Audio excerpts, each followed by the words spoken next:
Le festival de FIMI peut se résumer en 4 axes. Ça veut dire il y a la partie scientifique avec un symposium, il y a la partie culturelle avec tout ce qu'il y a autour d'Ibunji, ça veut dire ses rites et traditions et ses danses.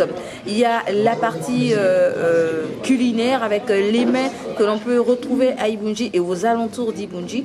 Et il y a la partie restitution, ça veut dire des techniques de construction ou encore les techniques de pêche ou de chasse qu'on pourrait démontrer ou encore montrer à toutes les personnes qui viendront au festival.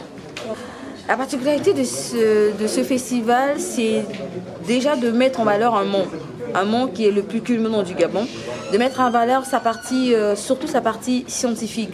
Parce que c'est vrai, on connaît le mont Ibunji, mais on ne sait pas que le mont Ibunji, dans sa partie scientifique, il y a un aspect tourisme scientifique et un aspect tourisme médical.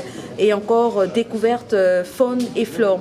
C'est cette particularité en fait que l'on veut montrer pour le mont Ibunji. Et une autre particularité, c'est le côté mystique du mont Ibunji. Ça veut dire que beaucoup ne savent pas que très peu de personnes ont accès à l'intérieur du mont Ibunji.